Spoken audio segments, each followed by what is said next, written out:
people, my name is Valerie and I love books. Today I'm going to be talking about wintertime books. This is kind of like my winter reading list. Kind of a mix of books I've read recently, some I've read a little bit less recently, some of which are still on my TBR. I have a variety of genres here. I have my Winter White Earl Grey tea from Harney & Sons, which is here. So that's perfect for the season. And most of these are going to be book recommendations for the winter season. There's one or two that I'm not going to recommend, but I still kind of want to talk about it. Also, when I say wintertime, I'm kind of thinking like literal winter setting in these books. So snowstorms, blizzard, isolation, cold weather. These are the things I want to read about in the winter. And I'm the type of person that likes to read books during the season that they take place. So you can call that a mood reader. If you are also like that, then let's be friends. I think those are all of my disclaimers. So I have my tea, I have my kind of festive winter holiday sweatshirt on, so let's get into it. Oh, and this will also kind of give you a sense of what genres I like to read. So I'm going to start with contemporary and literary fiction. Have Drive Your Plow Over the Bones of the Dead. This one is a translated novel and I did win the Nobel Prize in Literature, but I want to note that this book doesn't really feel intimidating. I think when you hear Nobel Prize, you might think it was kind of dull or only for intellectuals.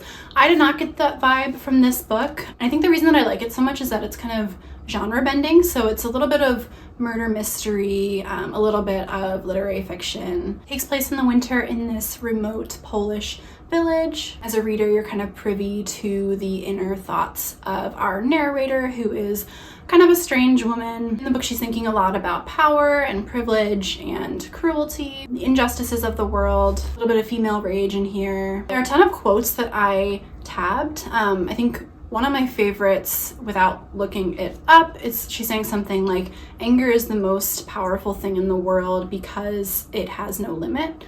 So there's a lot of like things that are going to get you thinking in this book, but again, it's not like a super intimidating read. Would recommend.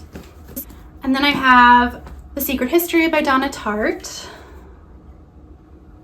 I think a lot of people tout this book as a good fall read. I read this in early fall in September, but to me this is definitely a winter read. There's this whole section where she's trying to describe how one of the characters survives through the winter months, and he's basically squatting and there's no heat and he is like almost on the brink of like pneumonia. Also, the first sentence in the book that we've all heard all over book talk was, the snow in the mountains was melting and Bunny had been dead for several weeks. So definitely a lot of it takes place in the winter, and that's what I want. And if you haven't heard anything about this book, this is super popular. Dark academia, morality and evil, and a group of kids you're gonna hate, but it is lovely and delicious. Such a good, rich read, and especially in the winter months when you are like hunkered down reading and it's dark by 4 p.m. This is kind of definitely, this is the vibe that I want. And then Small Things Like These by Claire Keegan. I read this one recently. This one is a short novel that really packs a punch. It takes place in the 1980s in this Irish village, and it follows this main character who is kind of struggling with questions of complicity and religion, and the town is really Catholic, and he witnesses something really heartbreaking, and he kind of has to think about the meaning of his life and you turn the other way, religious ideals, and you know, what it means to do the right thing. Moving on to horror, to start off, two Stephen King books. We have The Shining and Misery. Both of these are snowy, isolated, atmospheric settings. In The Shining, Jack is an author and he takes his family up to the Overlook Hotel to be caretakers for the winter. There's hardly anyone else around, and Jack kind of slowly loses his mind and becomes a danger to himself and his family. Lovely, atmospheric, classic winter tale. There's some ghosts in there. Love it. Misery I read only a couple weeks ago, and this one is shorter than The Shining, and I think it's kind of a more contained story. Simple, it's straightforward. It is one of the more gory Stephen King books I've read. An author crashes his car on icy roads in Colorado, and then his world's biggest fan saves him and kind of keeps him held captive in her home. And it's about obsession. You get to kind of see the author gradually lose his mind as he's stuck there. I think if you can get past the first couple pages where Stephen King uses this analogy where he literally compares someone giving CPR to literal SA, then I would recommend this book. And if you can't get past that, I don't blame you, because that was kind of hard to read, and he did it like 3 times in 2 pages.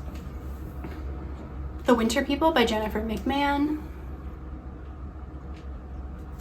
This one is a ghost story. It's told in kind of a dual timeline format. It takes place in the winter. It's about bringing people back from the dead. I was enjoying the story, but ultimately it left kind of a bad taste in my mouth, and I think that's because there's a portrayal in this book of a Native American person, and it felt very racist. She was the only person of color in this book, and really the descriptions of this character were all about her anger and kind of her magical powers, and having this kind of one-sided facade where she was just driven to action by revenge, and it wasn't a good way. It just felt icky, and so I would not recommend this one. The Only Good Indians by Stephen Graham Jones. This one takes place in November over the course of many years. It's about an elk that seeks out revenge on 4 friends for a hunting accident, a hunting night gone wrong years ago in the past.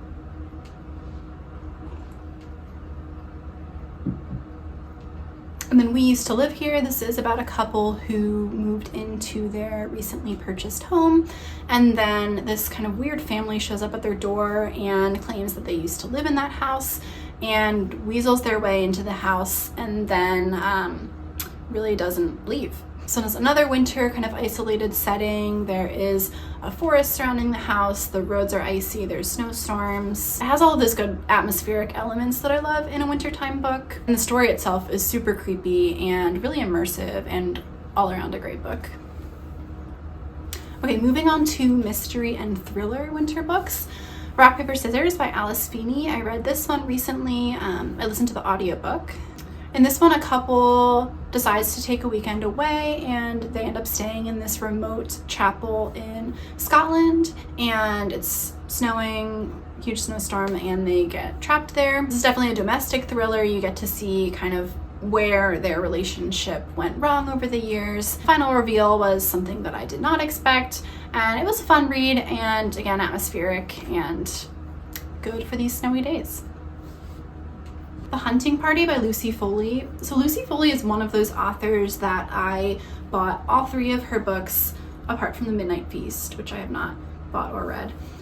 All 3 of her other mystery books, I bought them all before I read any of them, which is behavior that I would not recommend. That's kind of a toxic trait. Books are not my favorite. They're okay, but you know, they're not the best. But I read The Hunting Party recently, and this one I actually liked more than The Guest List. In this one, a group of friends, all of which are unlikable characters, end up staying in this remote hotel. It's very icy and snowy. It's a whodunit, you know, someone gets killed and then you're trying to figure out who did it. And in Lucy Foley style, she makes it kind of an inverted mystery where you don't even know who gets killed until the end. And she does the dual timeline thing. But yeah, like I said, I did like this one more than The Guest List. I think it made more sense. I think The Paris Apartment is probably still my favorite of hers. Again, I don't, you know, rave about it, but Paris Apartment felt like it had a little bit more depth than this one. But again, like a winter mystery thriller, I feel like you can't really go wrong. Okay, The Sanatorium. I actually just started this one a couple days ago. I have not finished it, so I can't give you, you know, too many details on the story. We have a couple who's staying at this remote lodge for a weekend getaway, and the lodge used to be a sanatorium back in the day, which is, you know, a hospital, an asylum. And yeah, I haven't gotten too far into the book, but I imagine some people are gonna die, and you know, I like the setting so far, super atmospheric. The Snowman by Jo Nesbø. This one's kind of a Scandinavian crime novel. There is a serial killer and his kind of trademark signature is leaving a snowman in the yard of his victims after he's done. I have this on the list because I do feel like obviously it is a wintertime book, but I picked this up maybe 2 years ago and I never actually finished it. I didn't love the writing style. I felt like, normally I do really like horror, but this just felt violent and kind of, I don't know, unnecessarily so. But I do kind of want to pick it up again because I think it's super popular. It has a bunch of TV and movie adaptations, so people clearly like it. So I'll try it again. And then wrapping up the mystery and thriller books, we have Eileen by Ottessa Moshfegh. This one is kind of a mix between thriller and literary fiction. I would describe it as a noir thriller, so it's kind of dark, seedy, kind of weird. The main character is pretty unlikable. She's a little bit unreliable. She's our narrator, and it goes to kind of a disturbing finale that I did enjoy. I kind of saw it coming, but it was still really fun to see it unravel. Takes place in the couple days before Christmas, and yeah, love it. Those are it for books that I've actually read, and these next few are books on my TBR that I want to read in the winter. Starting off, continuing on the mystery thriller train, there is An Unwanted Guest. This is a whodunit where guests are trapped in an isolated inn and there's a snowstorm and they can't get out, and then people start dying and you can't trust anyone. Classic winter thriller scenario. Similar vibes are going to be No Exit. In this one, there is a blizzard and a group of people get stuck at a rest stop and they can't leave because of the roads, and then there's a kidnapping and no one can trust anyone. I recently picked up Beartown by Fredrik Backman. This one is translated fiction. It is about a small town that is trying to deal with the aftermath of some violent crime. I've only heard good things about this. I know I'm not someone who is normally drawn to really sports focused books, but I think this one is more about the town dynamics and humanity, and I'm sure that I'm gonna love it. Winter in Sakcho. This is another translated book. In this one, a French-Korean girl is working as a receptionist in this kind of rundown guest house in Sakcho, South Korea, and it focuses on, I think, her interactions with a writer who's staying in this guest house, and she's kind of grappling with a lot of questions, thinking about her identity, her family, things like that. Sounds really interesting. The Ice Palace. This is another translated book. In this one, we have two young girls who become friends in Norway, I believe. And then one of the girls goes missing when she goes to try to visit the Ice Palace, which is this frozen waterfall. Murder on the Orient Express by Agatha Christie. This one, a classic. I have really enjoyed every Agatha Christie book I've read. I don't normally gravitate towards cozy mysteries, but this one, she's really funny, which surprised me the first time I read her. But yeah, in this one, a group of people are stuck on a train in a snowstorm, and again, it's a murder mystery. It's a whodunit. Someone dies, and you're trying to figure out who did it. And then I have a couple nonfiction books on here as well. So we have Into Thin Air by Jon Krakauer. This one is his personal account of the 1996 Mount Everest expedition disaster, where a bunch of hikers got killed and stranded from a snowstorm. Dead Mountain is also on my list. This one is a nonfiction book about the Dyatlov Pass incident.